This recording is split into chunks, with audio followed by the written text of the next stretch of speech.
gente, tudo bem? Boa noite.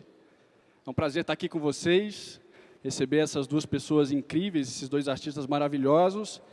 E, bom, vamos lá. É com grande alegria que recebemos esse penúltimo encontro do Conversarte. Eu sou Igor Cordeiro e estou aqui para conduzir com vocês o encontro de hoje. Esse projeto é realizado com o apoio do Ministério da Cidadania, por meio da Lei de Incentivo à Cultura, e beneficia mais de 250 profissionais em seu período de execução, gerando rendas e novas oportunidades. Com o propósito de discutir o fazer artístico, suas referências e conexões, esse evento caracteriza-se pela multiplicidade de leituras e segmentações artísticas, além de conversas abertas que acontecem aqui no palco. Todos os meses, artistas da cidade são convidados para expor seus trabalhos na Galeria Interatividade, aqui no piso L3. Nesse mês, nosso convidado é o Samuel Kalaveski, que assina o vídeo de instalação inspirado em Beatles e Lewis Carroll. Em nome da Montenegro Produções, agradecemos à Sideral Linhas Aéreas, patrocinadora do projeto, ao Hospital Erasto Gettner, que firma seu compromisso no apoio a iniciativas como essa, e agradecemos a presença de todos. O bate-papo vai ser absolutamente informal, a gente vai conduzir inicialmente algumas perguntas, vamos provocar os nossos convidados, mas a gente quer que vocês possam participar, porque esse é o objetivo maior desse encontro. Convido ao palco esses dois caras incríveis, que movimentam a cena cultural do Brasil e fora dele, e para que possam compartilhar conosco suas inspirações e as suas histórias. Por favor, Miguel Falabella e Eduardo Moreira.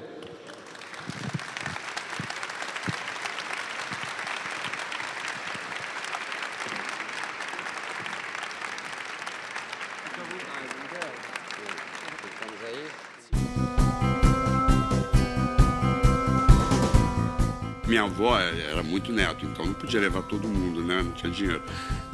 Então, dia de aniversário era presente de aniversário. E ela me levou para ver na matinê Bibi Ferreira fazendo Alô Dolly. Eu vi um musical com orquestra, com cenário virando. Fiquei doido. Voltei para casa um menino transformado. No ônibus eu falei, é isso que eu vou fazer na minha vida. Porque eu acredito profundamente no poder transformador da arte. Eu acho que a partir do momento que você consegue, através do seu trabalho, criar esse vínculo com as pessoas, com os seres humanos e darem essa ferramenta, que é a ferramenta do exercício da imaginação, da fantasia. Eu acho que você cria, você tem ao seu favor uma arma que eu acho que não precisa de patrocínio, quer dizer, precisa de patrocínio sim. A comédia é mal vista, né? Porque não há sofisticação, na verdade. Não há sofisticação intelectual, então a pessoa necessita ter uma casca de...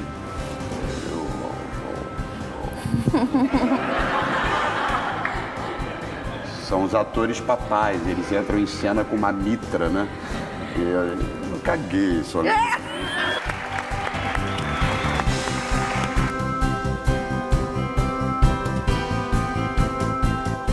Bom, Miguel, Eduardo, queria agradecer profundamente a presença de vocês aqui. Eu que agradeço, muito obrigado. Também agradeço, muito feliz de estar aqui com vocês. Para a gente é uma honra receber dois ilustres personagens da cultura brasileira aqui para discutir um pouco sobre o fazer artístico e essa troca social. Eu queria começar com uma pergunta. O Conversarte ele tem como objetivo misturar linguagens artísticas, cinema, teatro, dança. Como que é o processo de criação de vocês a partir dessas multilinguagens?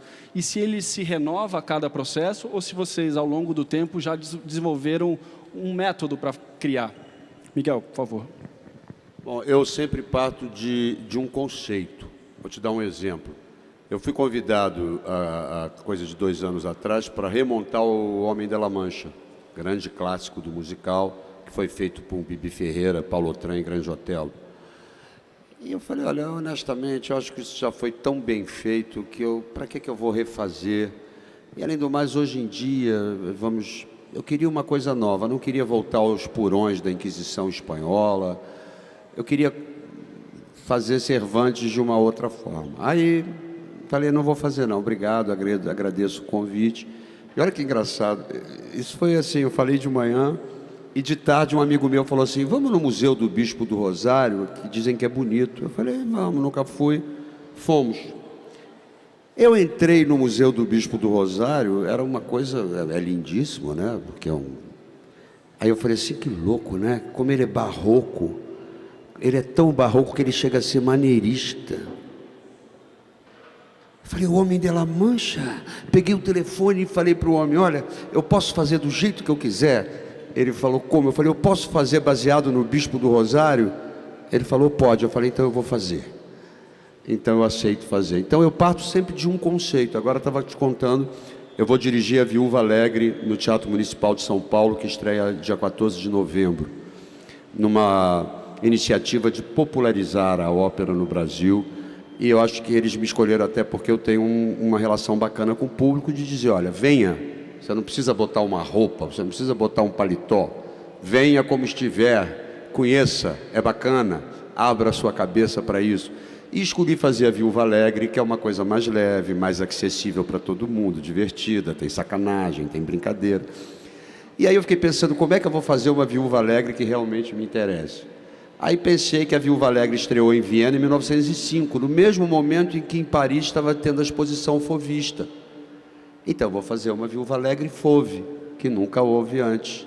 Então eu sou assim, eu parto de um conceito e eu não tenho, digamos, uma assinatura que você diga, esse é um... Talvez seja um defeito, talvez seja uma qualidade. Eu me adequo ao gênero e alguma coisa que me dê prazer. E você, Eduardo?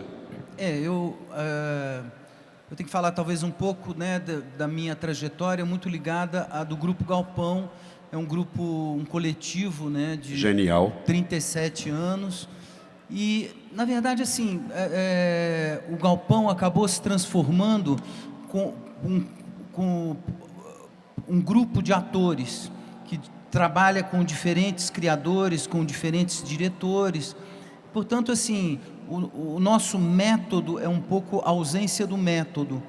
A gente sempre se adapta quer dizer, a nossa linguagem artística, na verdade, ela é uma miscelânea de todas essas influências trazidas por esses encontros, os mais diversos os possíveis.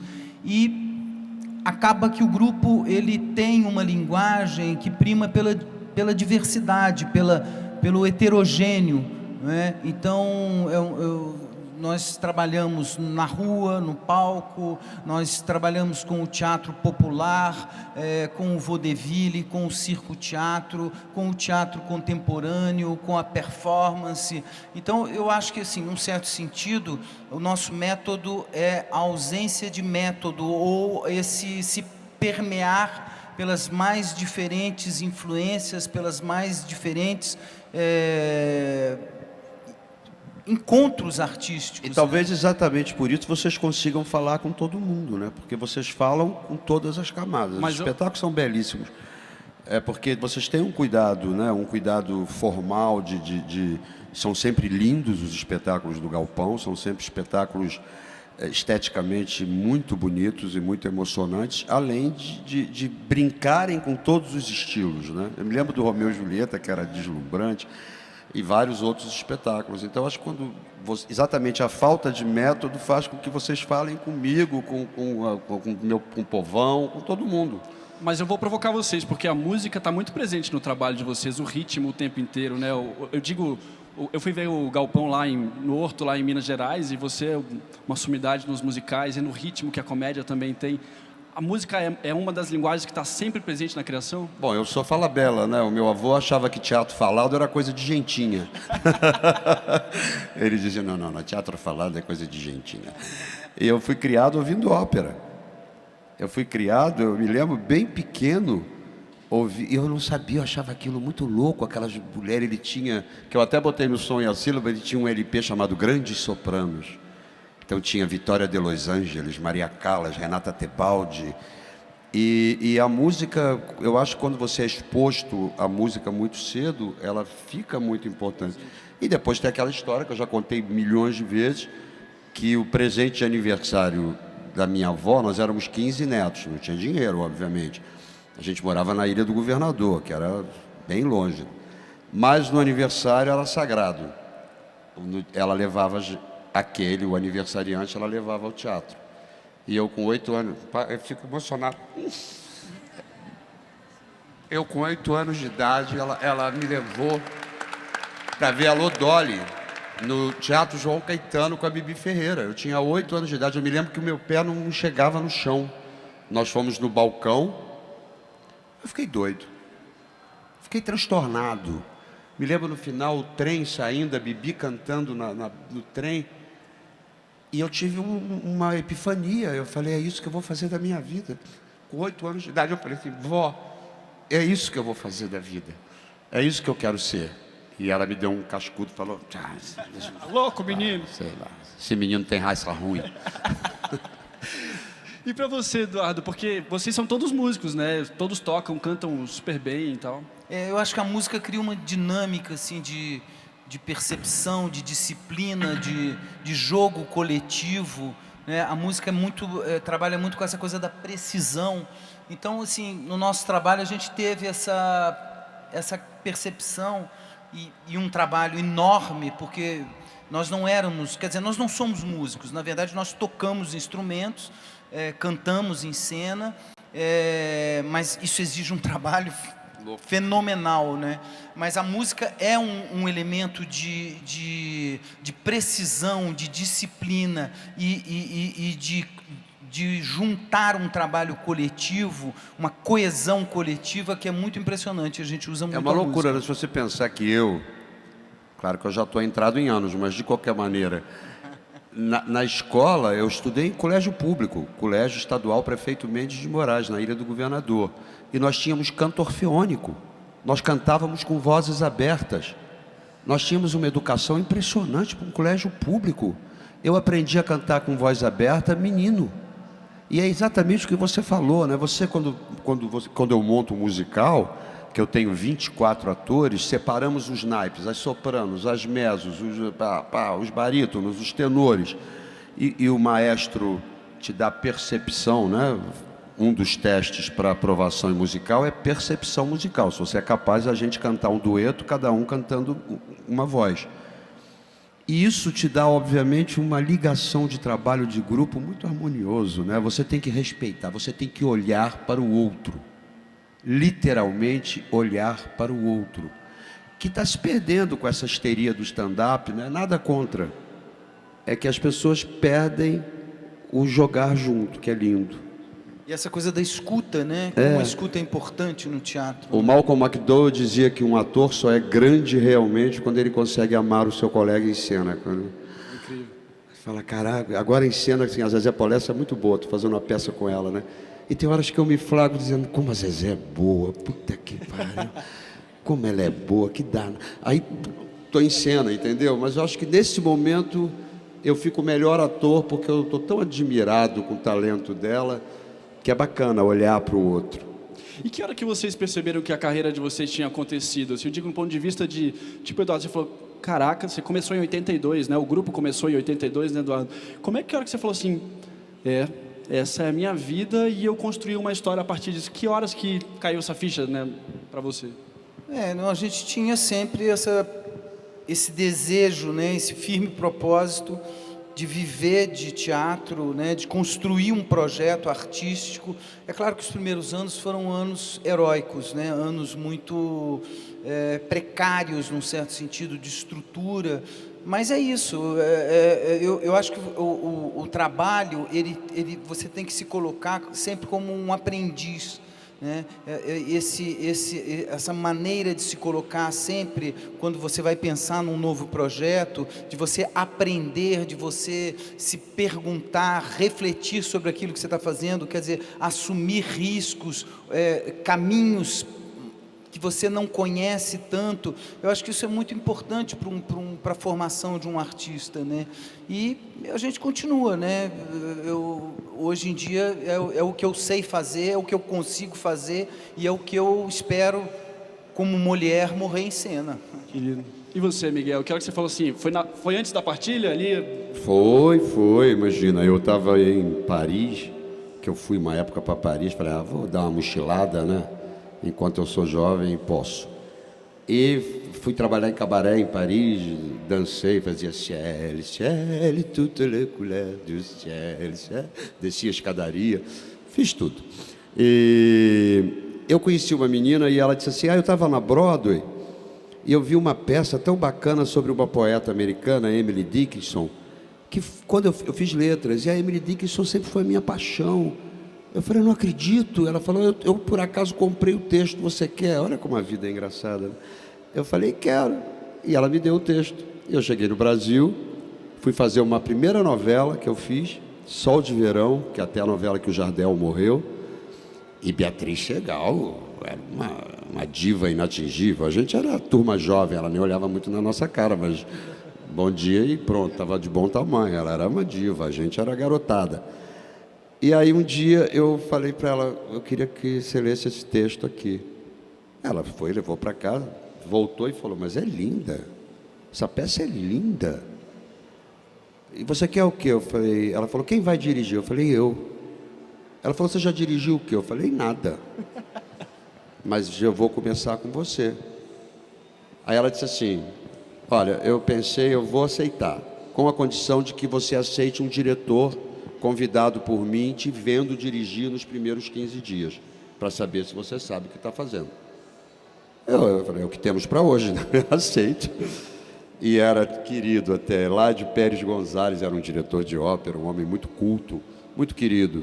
E ele ficou lá. No final da primeira semana, ele falou, Beatriz, ele sabe tudo o que ele quer, não venho mais não.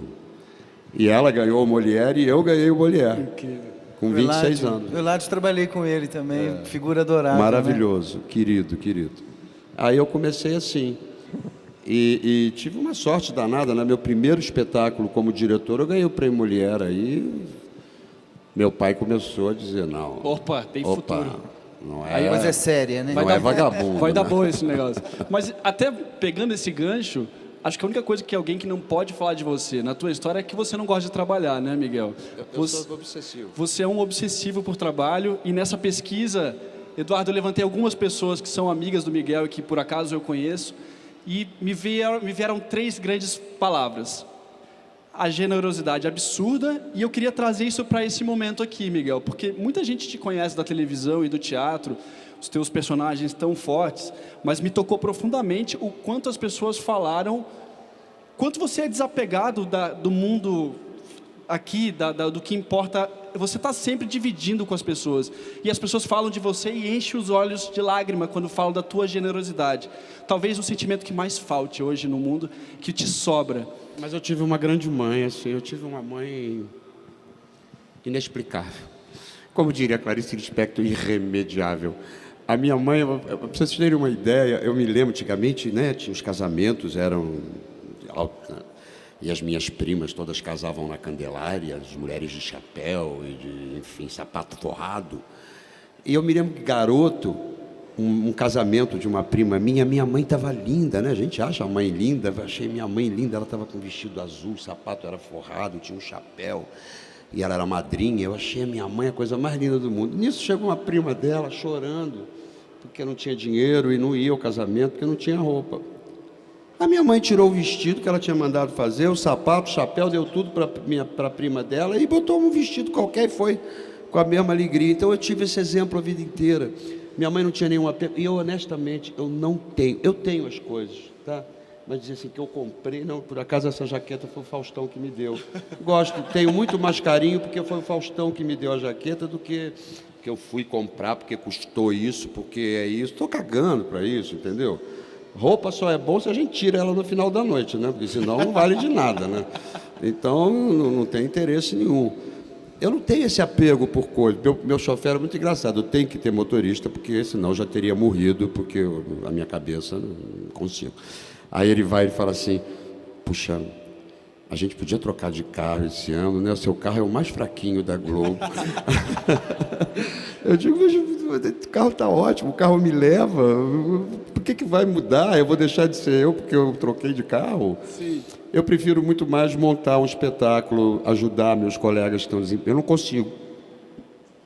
Mas a tua generosidade é falada por todos. Não consigo ver minha turma desempregada. As pessoas falam disso o tempo todo. É minha falange, eu não consigo ver, não quero eu ir. quero que todo mundo vá. A gente te agradece como ser humano, Miguel. Imagina, é isso, senão não tem graça. Vai perder a viagem? Não vou perder a viagem. Não posso ver meus colegas desempregados. Eu fico desesperado, gente talentosa, que por acaso não teve a mesma sorte que eu. Porque eu fui fazer televisão e a televisão me deu uma visibilidade, me deu um poder, né, de grana, de ganhar, de ter salário, de ter isso, de ter regalias, privilégios, que são bacanas, são bacanas na medida que você dá valor a isso. Eu dou muito mais valor da gente estar junto, da gente estar ensaiando, todo mundo comer junto.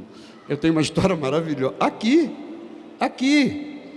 que eu e a Dani, a gente veio fazer Xanadu, e eu e a Dani Vinitz, eu cheguei e falei, cadê o elenco? Não, o elenco foi comer num lugar, vocês vão no outro. Falei, não, que isso? Como que eu e a Vinitz vamos num lugar e o elenco vai no outro? Não, eu vou onde está o meu elenco, cadê? Onde é? Enfim, era um homem que estava patrocinando, mas era uma merda. Eu falei, não acredito, em Curitiba, uma porcaria dessa, um lugar que se come super bem. Mas, não vou. Aí falei para o homem, olha... Aí quando o homem me viu, né, ficou... não estava me esperando, nem eu, nem a Vinitz. E aí eu arrumei um salseiro. Imagina. Aí eu falei, nunca mais deixo de comer com elenco. Eu nunca gostei. Mas é isso, as pessoas fazem esse tipo de coisa, é uma bobagem. Então melhor, está todo mundo junto, todo mundo criando, todo mundo feliz, né? No fim, todo mundo vai partir um dia, né? Claro, imagina. Eduardo, nisso, inclusive, cara, eu tenho uma dúvida muito grande. Primeiro, como vocês conseguiram se tornar, assim, latino-americanos tão intensamente, embora já tenham rodado em outros continentes, mas como a partir de Minas Gerais, que é uma cidade de tamanho semelhante a Curitiba, assim, de proporções, inclusive de IDH, como que nesses 37 anos de vocês conseguiram sempre se manter tão relevantes e, ao mesmo tempo, influenciar tantos grupos novos, tanta gente que tem no Galpão? Quando você fala Galpão, a mesma coisa que eu estou falando em relação ao Miguel, quando você fala teatro, o grupo Galpão, não, o cara já dá uma travada, assim, fala, pô, eu vou ver coisa boa. Como que é essa sensação para você, cara, assim, essa construção desse legado real e, ao mesmo tempo, tão jovem, assim, cara? Eu acho que tem a ver com essa coisa, né, que o Miguel estava falando da generosidade. Eu acho que o exercício artístico é um ato realmente de generosidade. Generosidade entre nós, colegas, entre nós, artistas, generosidade para com o público, né, generosidade para com o teatro, que é a arte, com o ofício que a gente exerce, né? E o Galpão sempre teve, assim, claro... também privilegiado nesse sentido, porque nós conseguimos ter um patrocínio, não é? Um patrocínio que, por exemplo, nos permite viajar pelo Brasil todo, viajar para o exterior, e está sempre apresentando, quer dizer, nós temos uma parceria que agora, infelizmente, está seriamente ameaçada, mas uma parceria de 20 anos com a Petrobras. E essa parceria sempre nos possibilitou, por exemplo, fazer turnês pelo interior do Vale do Jequitinhonha, do Vale do Rio São Francisco, do Rio Tocantins. Quer dizer, a gente viaja não só para os grandes centros do mundo, mas para as pequenas vilas do interior do país, porque eu acho que isso, para nós, além de ser um ato de troca fundamental, que nos enriquece enormemente, né, conhecer o Brasil profundo, o Brasil fora dos circuitos culturais, que eu acho que é uma experiência extremamente importante e que nos molda muito artisticamente, eu acho que isso é um ato de generosidade, que é um ato que faz o teatro, é o que faz o teatro, é isso que o Miguel estava falando, a generosidade coletiva com os nossos colegas, né? Esse momento, por exemplo, eu estou também trabalhando desesperadamente. Esse ano eu vou dirigir 3 espetáculos assim, de colegas que me chamaram, como um ato também que eu considero assim, de prazer, claro, mas de generosidade também. Que incrível. Essas coisas, por exemplo, eu me lembro, eu fiz as lonas culturais, né? Custava R$1, porque acho que o teatro tem que ser pago. R$1, mas custava. R$1 que seja, e custava R$1. Aí, é uma coisa impressionante. A gente chegou em Bangu, cabiam 1.000 pessoas na lona, tinham 5.000 pessoas. Eu falei, Não consigo, né? Eu falei, vamos fazer 2 sessões, mas 2 sessões são 2.000 pessoas, 3.000 vão ficar de fora. Eu falei, então vamos fazer, manda buscar telão. Foi lindo. Põe telão em volta da lona e tinham 1.000 pessoas dentro e 4.000 pessoas no entorno, assistindo a peça pelo telão. É tão bonito, cara, é tão... Não há um aplauso igual, não há no olhinho o muito obrigado. Foi muito engraçado, que era uma comédia louca, eu fazia com a Estela Miranda, e quando eu entrei, era teatro, eles não estão acostumados a ver teatro. E quando eu entrei, a mulher falou, fala dela, eu te amo. Eu falei, a pobre vai ao teatro. Aí o povo veio abaixo, e ali o espetáculo estava ganho. Ali virou um bate-bola com a plateia. Então é lindo isso, é lindo porque você vê que as pessoas saem da mesma maneira que eu saí, transformado aos 8 anos de idade do Teatro João Caetano. Eu tenho certeza que aquelas pessoas saíram transformadas e que se um moleque me olhou e disse... Tem um grande amigo meu que é do Sul, que é um teórico, e ele escreveu uma tese sobre meu teatro, que foi a tese de doutorado dele, e ele disse, Falabella e Caram foram o meu grande Otelo e Oscarito. Eu assisti os 2 com 9 anos de idade e eles mudaram a minha vida. Só por isso já valeu. Que lindo, que lindo.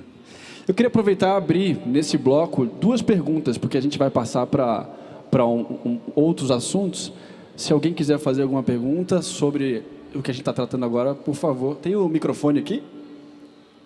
Só um segundo que vai vir o microfone.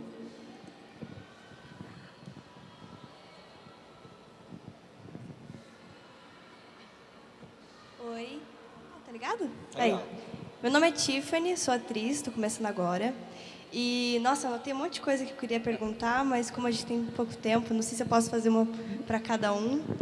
Então, é um prazer estar aqui com vocês. Primeiro, eu ouvi vocês falarem da música, né? Disso de você ter a música para o preparo e também, né, antes da peça e durante a peça, é muito importante. E eu queria fazer uma pergunta para vocês, uma coisa que eu venho pesquisando ultimamente, é uma coisa que aparece muito para mim quando eu vou estudar texto ou fazer um roteiro com o pessoal. Eu faço artes cênicas na FAP, que é a faculdade aqui. E quando a gente vai escrever um roteiro, vai pensar em alguma coisa, eu sempre vejo a melodia das falas, a melodia da peça. E eu queria saber o que vocês têm para me dizer sobre isso.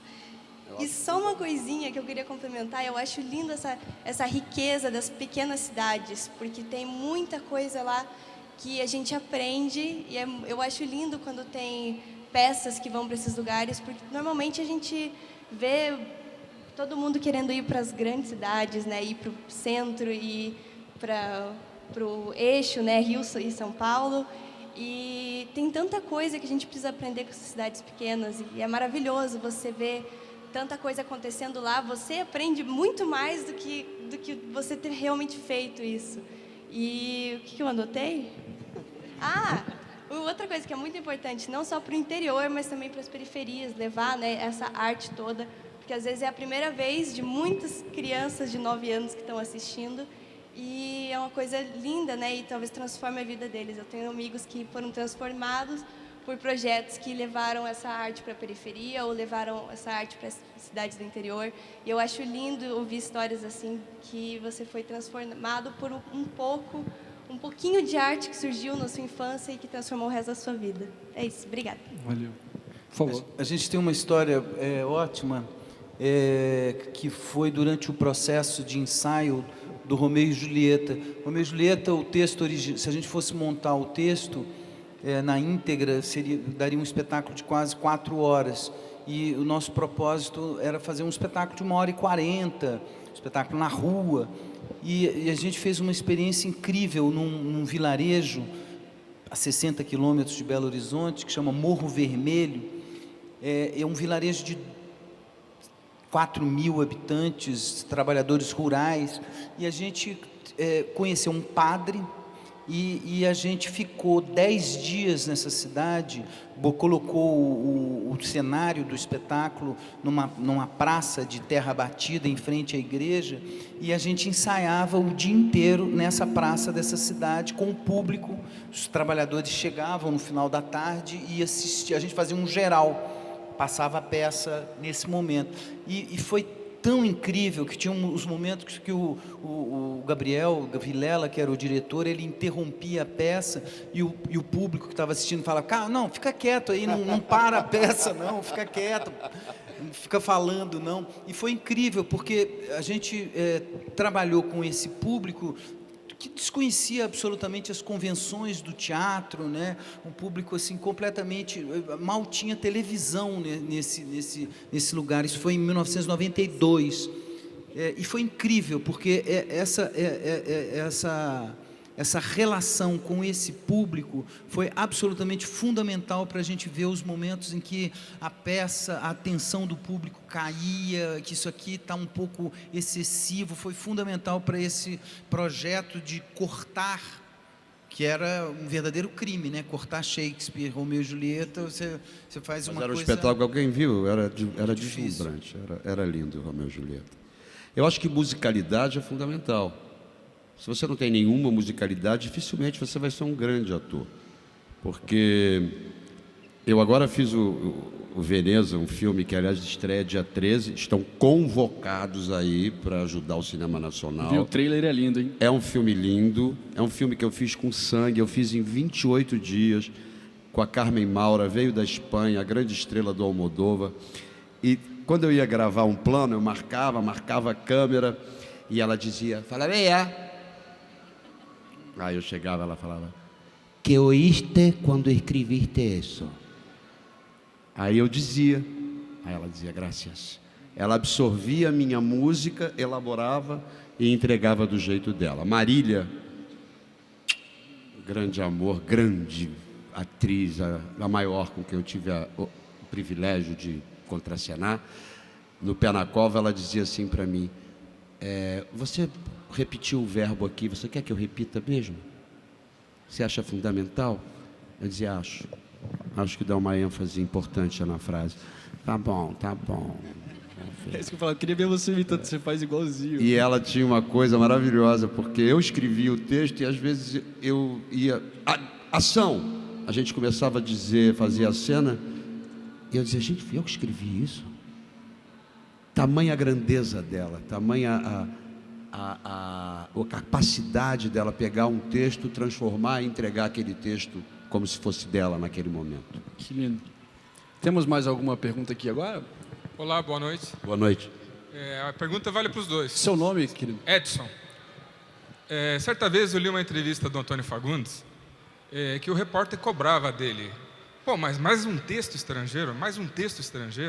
Daí ele foi claro e taxativo: é porque não tem brasileiro, não tem texto de qualidade, não estou encontrando texto novo, né? Inédito. Então a pergunta para os dois é essa: vocês ainda estão no meio da trajetória, tem muita coisa pela frente, portanto vão ter que selecionar muitos textos ainda pela frente. No meio é otimismo, mas vá.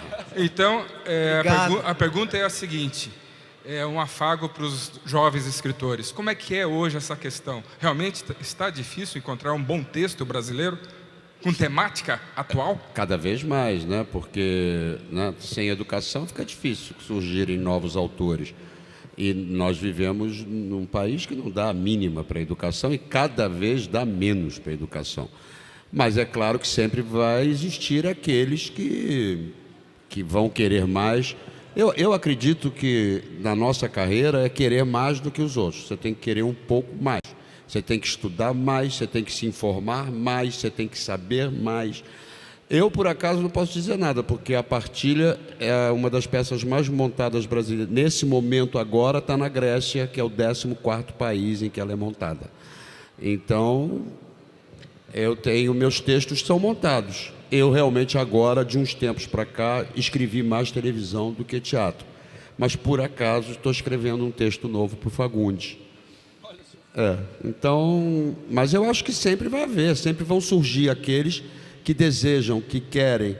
É que é muito difícil dramaturgia. Aqui no Brasil tem muito que eu chamo de dramaturgia de título, né? O cara tem uma boa... Ai, que título maravilhoso! E fica só no título. Chega lá, é uma casca com um título lindo. É difícil. Dramaturgia tem que ser muito trabalhada, tem que ser muito pensada. E, por exemplo, E os atores têm que entender aquilo. Por exemplo, por que o Galpão é tão maravilhoso? Eles trabalham há anos juntos, eles se conhecem, eles fazem música. E eu acho que quando você escreve, você quer que o elenco faça música. Aí fala, é panelinha. Não é panelinha. Nós trabalhamos com pessoas que nos entendem. Que eu digo, ela já sabe o que eu quero, porque ela já trabalha comigo há um tempão, ela já entendeu o que eu quero. Então é mais fácil. E para passar a bola para o Eduardo, até a gente teve um conversate há 2 anos atrás com o Fernando Meirelles, com o cineasta. E aí ele dizia exatamente isso. Ele até fez uma provocação. Ele falava, Fernando, por que se filma tanto filme argentino, por exemplo, né, lá fora? Por que tem mais autores escrevendo argentino num país incrível, mas muito menor do que o nosso, do ponto de vista de população, do que textos brasileiros? Ele falou assim, eu desafio nesse momento quem me entregar um roteiro agora, que seja bom, eu filmo, porque eu estou sempre atrás. O brasileiro tem histórias incríveis. Imagina, Eduardo, que você tenha visto no Brasil inteiro coisas fabulosas. A gente tem alguma dificuldade de contar a história? E aí é calcado no que o Miguel falou, a questão mesmo da educação, do hábito de ler? Eu acho que isso é uma questão muito séria no Brasil, né? O Brasil tem um movimento editorial com relação à Argentina e o México, por exemplo, que é ridículo, né? Publica-se muito pouca coisa no Brasil. As pessoas leem muito pouco no Brasil. Eu também acho que até hoje nós vivemos, e a dramaturgia ela reflete muito isso, o trágico fato de nós termos vivido mais de 20 anos de regime de exceção, que foi a ditadura militar no Brasil, que quebrou a espinha de vários movimentos culturais, especialmente do teatro, né? Grupos como o Arena, o Oficina, que vinham desenvolvendo toda uma pesquisa de dramaturgia de teatro brasileiro. Você chegou a fazer ensaio para censura? Não? Fiz, Eu cheguei, fiz fazia ensaio para censura. Ficava um homem sentado, um homem sozinho, a gente fazendo, e ele dizia, isso não pode, corta. Isso aqui Isso tira. não pode, tira. Era o curador. Era um homem sozinho, um censor, que ia cortando. Isso foi, acho que isso é uma coisa que reflete nessa ausência de uma dramaturgia mais efetiva no Brasil, né? Apesar de que existem vários grupos hoje que estão trabalhando, né? Estão fazendo seminários de dramaturgia, mas isso é um processo, é um trabalho que é lento, não acontece de uma hora para outra, né? Legal, a gente vai rodar então e agora vai para a segunda parte, que é chamado Conexões.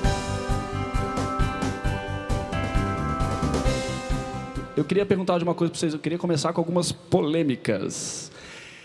Esse mundo em que as pessoas cada vez leem menos, né? E que, de fato, tudo é muito visual, né? Assim, as redes sociais estão caminhando para o lugar onde você já nem texto tem, é foto, e da foto meme. Qual a implicação disso no fazer teatro? E aí nessa provocação fica um adendo, porque eu acho que a vida pessoal ela é insubstituível, né? E será por 100, 200 anos, Isso né? sempre foi, eu vou te falar, não é de agora, tinha Amiga, né? Sim. A Amiga existia quando a gente era garoto, que fazia... Eu tenho uma história maravilhosa, eu fui morto de AIDS da Amiga. Você? Foi uma história louquíssima, eu tive que fazer exame naquela época, era um terror, era um terror. Era fake news pré-temporada. E na época tinha banca de jornal e eles botavam assim... Aí a mulher falou, não, dá um desmentido. Eu falei, mas eu fiz exame, não tenho AIDS, que vocês estão malucos?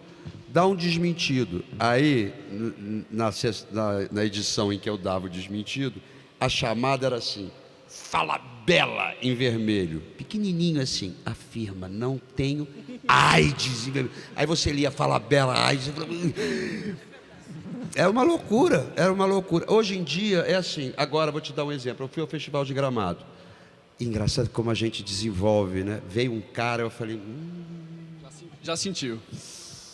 Mas não podia ir embora porque o cara era convidado do festival. Suadizan ia falar sobre o meu filme. E aí, em dado momento, eu falei assim, eu sinto falta de ter mais liberdade porque eu queria fazer mais cinema. E como eu tenho um contrato, se a Globo Filmes não me banca, eu fico sem ter como fazer o filme. Fala Bela não quer renovar com a Globo. Aí você lê aquilo, você fala... Eu ia te perguntar, mas você já respondeu. Uma deselegância gratuita, porque primeiro eu sou uma pessoa muito bem educada, jamais faria isso com a casa que me trata muito bem há quase 40 anos. Então, eu sou uma pessoa bem educada, bem nascida, e jamais faria uma deselegância dessa. Aí você está exposto a esse sujeito, que para mim é um sujeito, que se diz um homem que vem me fazer uma entrevista sobre cinema, e na verdade é um fofoqueiro disfarçado. É a amiga, só que isso é replicado. E aí, por exemplo, outro dia também teve que eu tinha brigado com o Silvio de Abreu. Imagina, o Silvio de Abreu é uma pessoa que é meu amigo, que... Aí fica uma maluquice. Aí a Isto É, que supostamente se diz uma revista séria, ninguém se dá um trabalho de me ligar e dizer: você brigou com o Silvio de Abreu? Não, não briguei, eu teria dito. Não, publicam. Como não há legislação para a internet, é a casa da sogra. E as pessoas não têm educação, as pessoas acreditam que quer, também não tem a menor importância, porque não muda a minha vida, nem muda a minha relação com a TV Globo, que sempre foi ótimo. Mas é uma deselegância gratuita. E eu acho que, para mim, é um atestado do quanto nós estamos descendo degraus. E para você, Eduardo, nesse lugar assim isso está mudando? As pessoas estão indo no teatro interessadas no texto, mais em imagem? Isso está mudando no forma de construir, de liderar, dirigir peças? Eu acho que essa virtualidade do mundo em que a gente vive faz do teatro um lugar cada vez mais fundamental, mais importante, né? Politicamente, para a nossa sociedade, essa questão do encontro de pessoas, encontro presencial no aqui e no agora, o teatro estabelece uma verdade que é o que está faltando nessa virtualidade absoluta, né? Então, eu acho que o teatro, por mais que ele tenha a sua limitação quantitativa, não é um instrumento de massa, né, como a televisão, mas o teatro ele traz uma qualidade de relação que eu acho que é cada vez mais, e eu acredito piamente, como um homem de teatro, que ela será cada vez mais importante para o nosso mundo. Ou seja, o teatro vive mais do que nunca, apesar da dificuldade. Com certeza, porque o teatro é um fenômeno único. Cada espetáculo é único. Você nunca mais vai rever aquele momento. Cada vez que há um momento de brilho, ele é único, ele nunca mais se repetirá, e os textos, hoje em dia, para atraírem as pessoas, cada vez tem que ser mais interessantes. No século XVIII, o teatro brigava, porque a alta sociedade londrina gostava de ver os loucos. Era um programa da alta burguesia londrina. Vamos aos loucos? Eles faziam piqueniques nos jardins dos hospícios e ficavam achando aqueles doidos uma coisa engraçadinha, gritando, sendo arrastados pelos enfermeiros. Eles achavam aquilo lindo. Então, o teatro tinha que ser mais interessante do que os loucos e do que as prostitutas, que o teatro também tinha o baixo meretrício ali. E o teatro se cria assim a partir do século XVIII. Ele tinha que ser mais interessante que os loucos do que as putas. E a teu envolvimento, inclusive, com o teatro francês, né? Porque embora você tenha ido para a França para viver uma experiência, mas certamente você te bebeu muito, né? Não, minha mãe era professora de literatura francesa da UFRJ. E nós crescemos com professores franceses dentro da minha casa e crescemos com esse universo literário, que é uma coisa que eu jamais poderei pagar a vida por ter me dado. Então, eu já saí na frente, porque eu já saí com a palavra, né? Com a palavra trabalhada na mesa de jantar, né? Conversava-se, argumentava-se, porque francês tudo tem que ser argumentação, né? Francês sem argumentação não existe. Por que você está dizendo isso? Argumente. E assim nós éramos criados em casa. Não, exponha seu ponto de vista. Por quê? Então todos nós aprendemos a falar e a dizer por que é que nós queríamos aquilo, e prós e contras, e fomos criados dessa maneira, que é um presente que eu recebi da vida. Já me perdi. Não, mas é isso aí mesmo. Falar sobre o teatro francês na tua vida. Ah, sim. Aí o teatro francês, obviamente, porque eu estudava inglês. E a minha mãe, que era professora de francês, obviamente, um dia eu falei assim: eu quero aprender francês. Ela estava na máquina escrevendo. Ela falou: quer? Quer mesmo? Eu falei: quero. Ela doida, pegou, eu tinha 9 ou 10 anos, ela pegou Ondine do Giraudoux e um dicionário, falou: aprende. E depois que ela morreu, eu fui desfazer as coisas dela e achei esse livro com a letrinha, minha letrinha assim. Claro que eu procurava um verbo declinado, não achava. Eu dizia: Viandron, aí ela dizia, futuro primeira pessoa do plural, e ela ia me dizendo assim, eu ia... Mas claro que eu não passei de uma página na minha tradução. Eduardo, a gente falando dessas conexões, tem alguma coisa em especial, algum grupo ou alguma linguagem, alguma coisa que para o Grupo Galpão foi assim, cara, isso aqui mudou a nossa vida? Você já falou que o teu método é o não método, né? A desconstrução permanente. Mas eu sinto, falando com você, que na tua memória vem lembranças. Tem alguma conexão especial na tua carreira ou do grupo? Fala, cara, isso aqui mudou a gente. Olha, eu gosto de todo tipo de teatro. O teatro, para mim, acho que quanto mais diverso ele for, melhor é. Eu adoro tudo. Adoro teatro experimental, adoro musical, adoro vaudeville. Eu acho que o teatro, essa riqueza de gêneros, é uma coisa extraordinária do teatro. É claro que, assim, cada um tem aí os seus mestres, né, que te influenciaram mais ou menos, né? Dentro dessa trajetória do Galpão, a gente conviveu muito com um encenador polonês que era difícil, assim, mas nos ensinou muito, assim, um procedimento teatral, que era o Jerzy Grotowski, que a gente teve a felicidade de ter 2 encontros com ele, um na Itália e outro aqui em São Paulo, no Brasil. Particularmente, 2 encenadores internacionais também que, de certa maneira, nos influenciaram muito, que é o Peter Brook, né, o inglês, que tem um teatro em Paris, e a Ariane Mouchkine também, que é uma extraordinária, né, diretora francesa. E eu não posso deixar de falar também de uma pessoa que recentemente faleceu, mas que é um extraordinário diretor brasileiro, que é o Antunes Filho, né? A história do teatro se confunde, inclusive, muito com a vida dele também, né, do Claro, Antunes, né? imagina, são pessoas que acho que cada um de nós, de certa forma, abre mão de muita coisa por uma carreira, né? Entregar-se, né? É uma carreira que exige muito, é uma carreira que as pessoas têm uma falsa noção, né? Porque de glamour, é uma carreira muito dura, é uma carreira muito, muito sacrificada.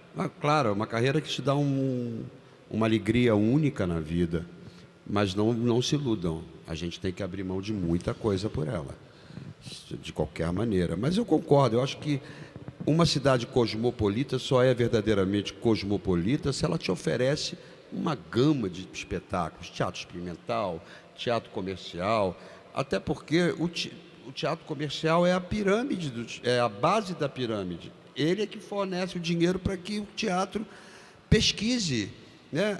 A Off-Broadway só existe por causa da Broadway. Claro. Né? O Angels in America não teria sido feito se não tivesse o dinheiro da Broadway. E até nisso, Miguel, você teve uma analogia que eu achei incrível, que você fez no programa da Tata Werneck. Você falou que a vida de um artista é como de um atleta de atletismo. Claro. Que ele está correndo e de grupo, né? Ele entrega o bastão para o próximo, claro, toma o isotônico e volta a correr em seguida. Você sabe que essa semana teve uma coisa tão bonita, porque um dos maiores sucessos da minha carreira chamou-se Louro Alto Solteiro Procura. Eu era moleque e nem esperava o sucesso que foi. Me lembro aqui o Guairão lotado, foi uma coisa que eu fiquei... não tinha 30 anos ainda. E pensando nessa corrida de bastão, me ligou um rapaz, que é um menino que está fazendo muito sucesso agora, chama-se Jeff Schroeder, sabe quem é? O que faz umas vozes de dublagem. Muito engraçado. Ele é ótimo. Ele é ótimo. Eu não conhecia muito, agora pesquisei. Aí ele fala, Bela, eu sou ator, não sei o quê, patatá, me deu lá um currículozinho dele. Falou, eu queria remontar o Louro Alto Solteiro Procura. Aí eu falei, que bacana, que experiência maravilhosa vai ser essa, ver outra pessoa, 30 e tantos anos depois, fazendo aquilo que eu fiz. Quantos anos você fez, Fala Bela? 5 anos. 5 anos. Eu tive 1.200.000 espectadores com o Louro Alto. Que maravilha. Uma loucura. Foi impressionante. Impressionante. E é tão engraçado isso, porque nasceu a partilha... Estava na Argentina e eu montei com a Maria Carmen Barbosa, minha grande parceira da vida. A Maria Carmen, muito doida, e nós fomos ver a estreia de Querido Mundo na Argentina. Estávamos no aeroporto e a Jane, minha secretária, estava comigo. E a Jane falou assim: oi, Carminha, tudo bem? Ela falou: você está bem? Ela falou: tô. Imagina, sabe que eu fui no médico, eu estava com verme? Olha que coisa louca. Não sei como é que eu peguei verme. E aí ela falou: e você está tomando o quê? Ela falou: é um remédio único que ele me deu, ó, vem 2, não sei porquê, porque é uma dose única. A louca da Maria Carmen fala: ai, acho que eu também estou com verme, também estou com sintoma, e tomou o remédio. Fomos, entramos, embarcamos, o avião subiu. Eu estou com a Maria Carmen, que estava do meu lado, e eu nunca vi uma coisa igual, ela foi ficando um monstro. Ela foi inchando, de repente o cinto não cabia mais. Aí eu falei: ela está tendo uma reação horrível, ela vai morrer. E ela falou: eu não estou me sentindo bem, eu vou no banheiro. Eu falei: não, não vai, porque se ela olhar para a cara dela, ela vai desmaiar. Aí eu chamei a enfermeira e falei: vê se tem um médico aqui, porque ela não está legal, ela está um monstro, ela está toda. Aí o médico veio, deu um Fenergan, uma injeção de Fenergan, falou: vão lá para o fundo do avião e fiquem quietinhos. Porque ela começou a entrar em pânico, e eu fiquei com medo dela ter um edema de glote. E fomos lá para trás e eu comecei a falar besteira para ver se relaxava ela. E aí eu falei: vamos escrever uma peça nova, Carminha? Ela falou: aqui. Eu falei: é aqui. Ela falou: começa como essa peça? E eu falei: começa com um homem que é um paranormal, que se conecta com pessoas perdidas pelo mundo afora. E começamos a inventar pessoas perdidas pelo mundo afora, e assim nasceu o Louro Alto, porque ela estava inchada, um monstro. Da catarse mesmo, né? Eduardo, tem referências da nova geração? Acho que o Miguel até já respondeu a segunda pergunta, que é se essa nova geração, porque falando de humor, mas você, claro, tem um trabalho com teatro dramático muito intenso também, mas a pergunta é: essa nova geração de humor, essa nova geração que vem e que tem uma linguagem um pouco diferente no que o Miguel falou sobre passar o bastão adiante, como é que você enxerga, se você tem conexões com essa galera, e como é que você vê essa mudança de linguagem, né? Acho que tem muita gente legal aí, fazendo coisas muito interessantes. Eu gosto sempre de estar em contato com a juventude, assim, acho que é uma coisa um pouco vampiresca, mas que eles nos alimentam muito, é fundamental. Você vê, eles têm uma outra percepção do mundo, né? Uma outra maneira de ver as coisas, né? O mundo mudou tanto, né? Realmente, eu sou de outra geração, então acho que a gente aprende muito com isso, né?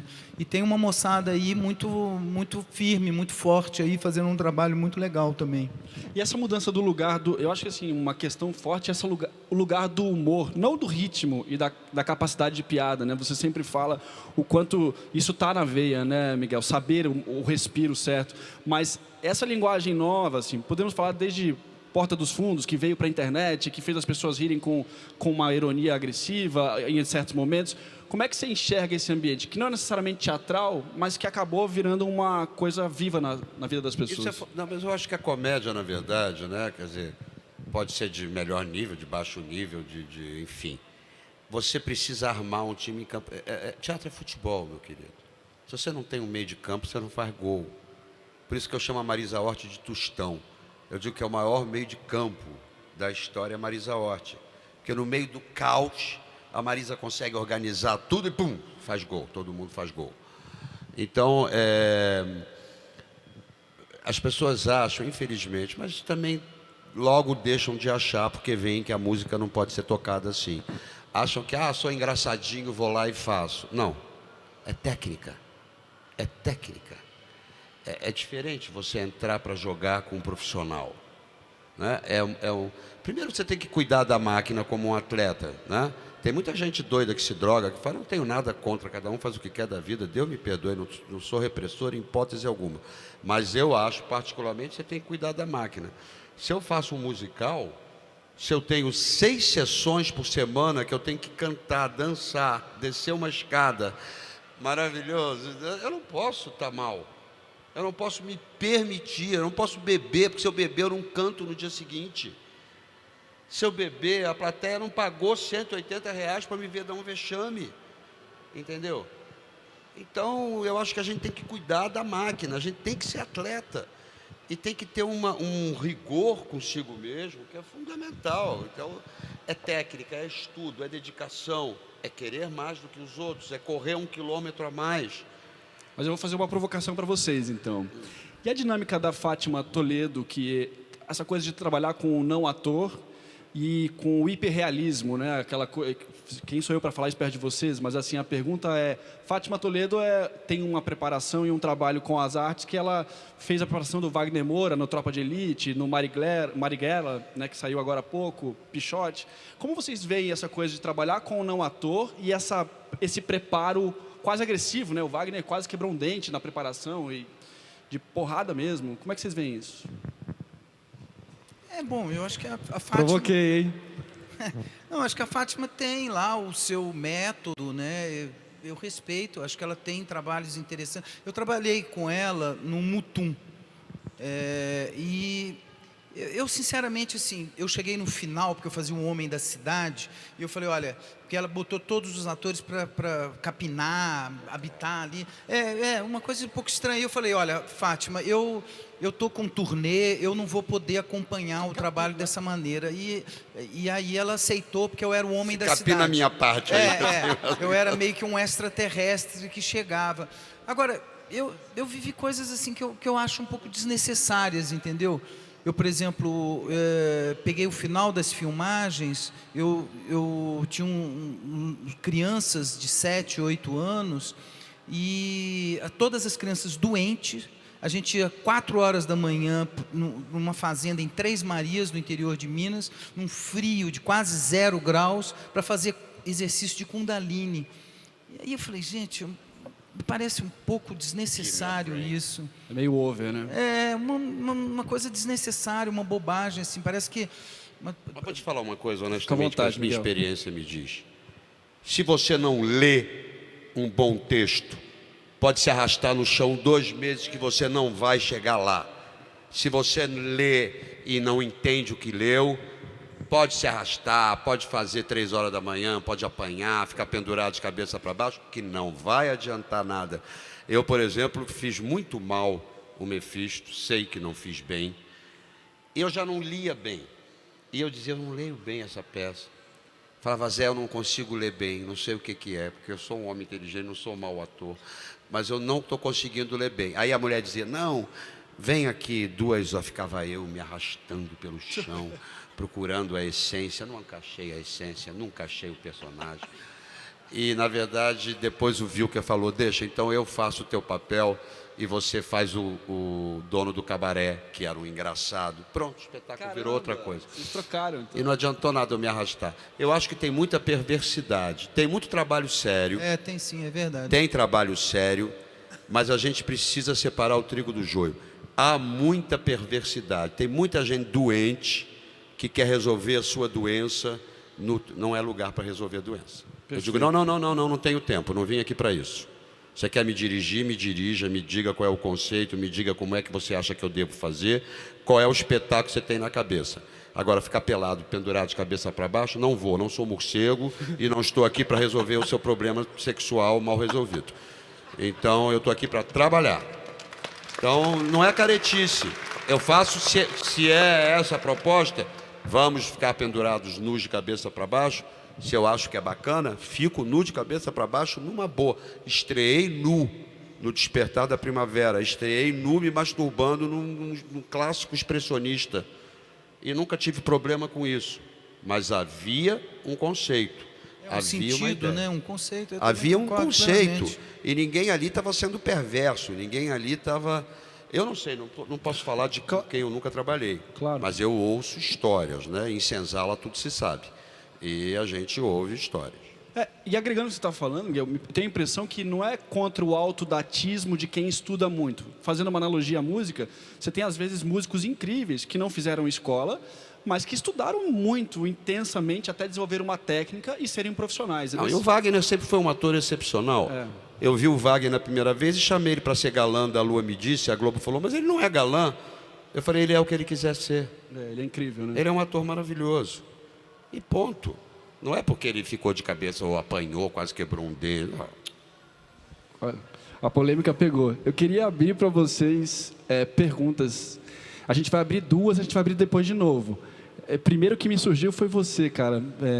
Você já está até com o microfone, olha só, parece que a gente estudou isso aí, né? Tava combinado, a gente falou ontem, né? Exatamente. Fale seu nome, querido, por favor. Meu nome é Maicon e eu estou começando um coletivo agora, um trabalho, e o nosso objetivo é montar uma peça de uma maneira que a gente se sinta bem com ela e tudo mais.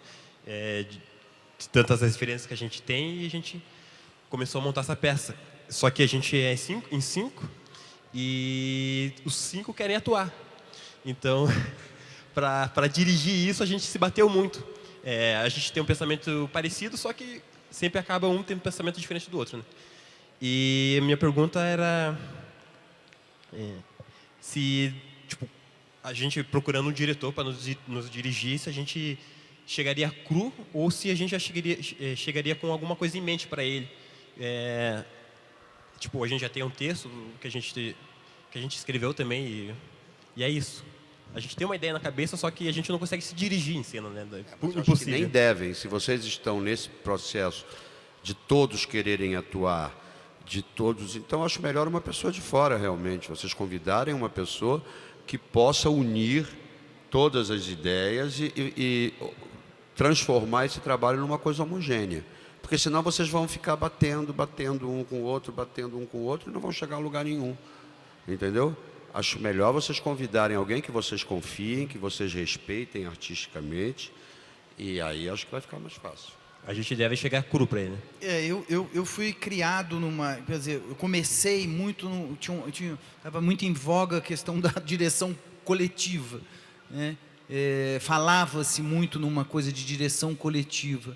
E lá no Galpão a gente teve uma experiência totalmente, um fiasco absoluto que nós vivemos, que era uma direção em que todos dirigiam e ninguém dirigia, né? E foi um fiasco absoluto. Eu acho que esse olhar de fora é um olhar fundamental no teatro, né? É completamente diferente o olhar que o ator tem dentro da cena e o olhar de uma pessoa que, inclusive, ela tem uma ideia do processo como um todo, né? Coisa que nós, atores em cena, dificilmente vamos ter, né?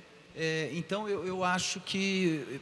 Quer dizer, essa coisa de caminho, cada coletivo, cada artista traça o seu próprio caminho, né? Mas se vocês já sabem do que vocês querem falar, já é meio caminho andado. Já é um bom passo que vocês têm. Obrigado. Próximo, por favor.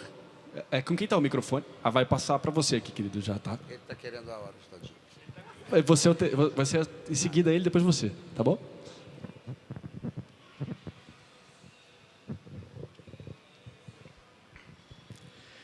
Oi, boa noite. Então... Seu nome, querido, por favor. Tylon. Como? Tylon.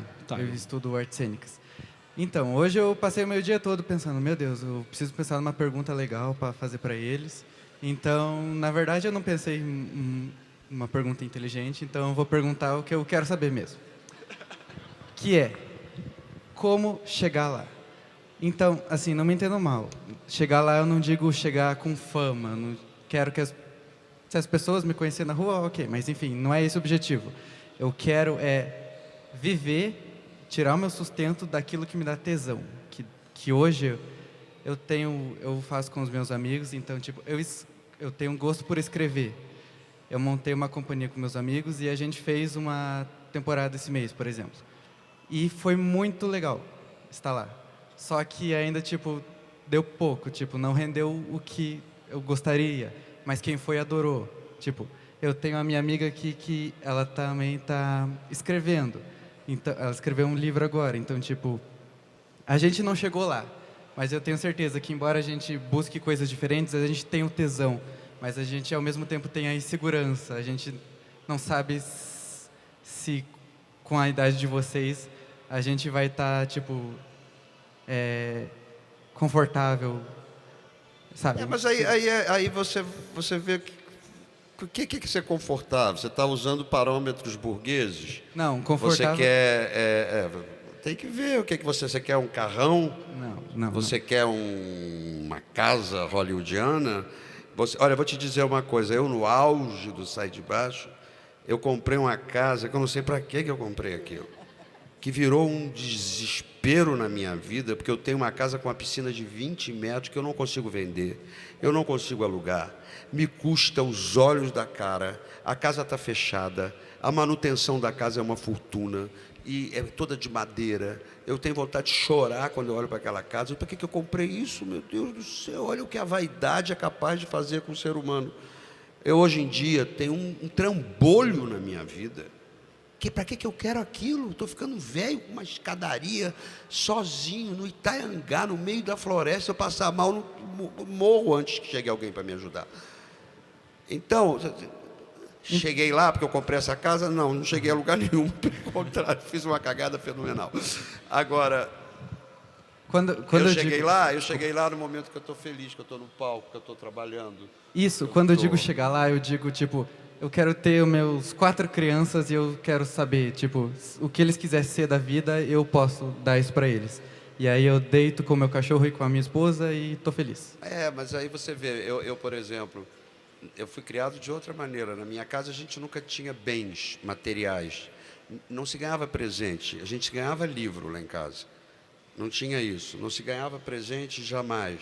Minha mãe era completamente doida, ela nunca deu, eu nunca me lembro de ter tido eu me lembro de uma bicicleta que foi, meu pai reciclou, era uma bicicleta velha, ele pintou de amarelo e me deu, eu achei que aquilo estava muito feio, que era eu queria uma nova, né? Eu não ganhei. Mas tudo bem, andava, e eu brincava do mesmo jeito. Então, assim, e eu tenho isso até hoje, para mim, o que me importa? Eu não tenho esses padrões. As pessoas querem mostrar que tem isso, que tem aquilo, né, que tem aquilo outro, sinais exteriores de riqueza. Eu acho profundamente cafona, acho de uma cafonice absurda.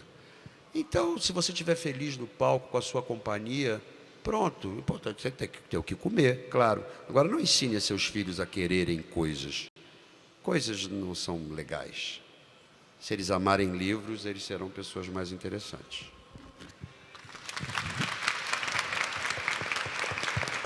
E eu, só completando o que Falabella falou, que eu concordo plenamente, não é uma profissão muito afeita à segurança, né?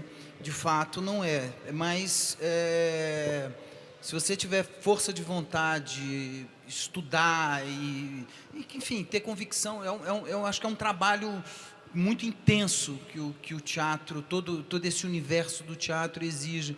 Mas eu acho que é fascinante, eu acho que vale a pena, com a total insegurança que esse nosso ofício, essa nossa profissão nos traz diariamente. É um se reinventar diário, mas que eu acho que vale a pena. Olha, eu vou te falar uma coisa, eu tenho 2 meninos, meninos é ótimo, um de 26 e um de 23. E quando eles estavam rapazinhos e eu viajando muito, e um colega meu falou, tem um colégio maravilhoso na Nova Zelândia, enfim, eu mandei eles para lá. E era um colégio militar inglês, eu sou totalmente antimilitarista, mas era um colégio militar inglês que dava uma formação, eu vi, tive lá, um campus inacreditável. E eu falei, vocês vão, se vocês gostarem, ficam, senão vocês vão embora. Era mais barato do que o colégio que eu pagava aqui, e eles foram. Cara, esses moleques voltaram outras pessoas porque voltaram com valores impressionantes, com valores de literatura. Eles liam, eles tinham que ler um livro por semana, eles aprendiam a argumentar, eles tinham que defender o livro na frente de turma. Se eles fizessem uma besteira, ia lavar banheiro do dormitório. E eles tiveram uma educação que a gente tinha antigamente, um absoluto respeito pelos mestres. Você sabe que eu fico tão triste quando eu vejo gente batendo em professor. Eu não sei, eu fui criado de outra maneira. A gente respeitava professor. Hoje em dia, essa imagem do mestre se perdeu no nosso país. Então, esses valores são fundamentais. Você tem que dar bons valores às crianças. E definitivamente não são materiais. Eles hoje são homens muito mais interessantes do que eles seriam se eu, com a minha vida louca, toma, não tenho tempo, estou trabalhando, toma. O que você quer? Toma. Não, foi a melhor coisa que eu fiz, mandar esses moleques para Nova Zelândia. Voltaram 2 príncipes bacanas, homens bacanas, com cabeça legal, entendeu? estão nem aí para essas besteiras. Eu acho que o teatro vai muito contra duas tendências fatais da nossa época, que são muito fortes, que é o consumismo e o individualismo, né? Verdade. Perfeito. Eu queria passar para o colega aqui, por favor, seu nome. Eu quero fazer uma pergunta para o Falabella. Eu sou o Thiago, estou no 3º semestre de arte cênica. Como que é a sua visão da cultura negra no mercado da arte cênica e a inclusão da pessoa com deficiência?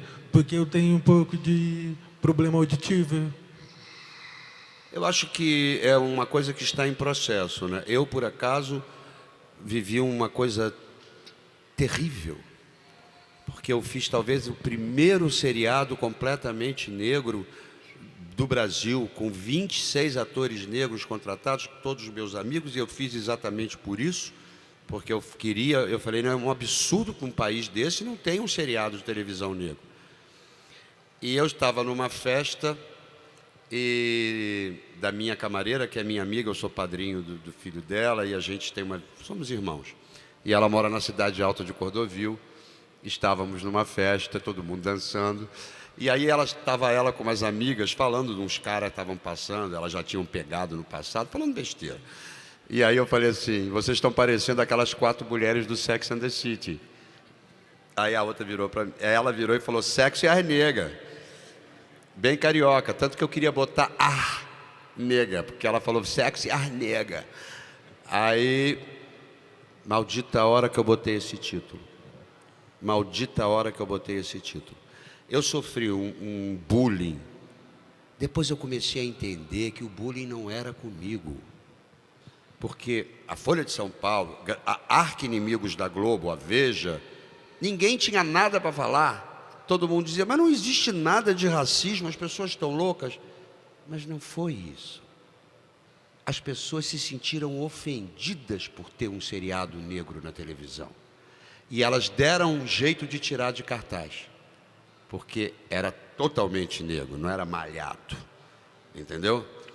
Então as pessoas fizeram um movimento para que aquilo...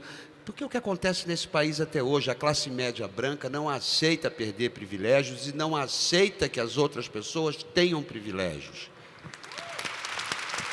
E é por isso que nós vivemos no país em que nós vivemos.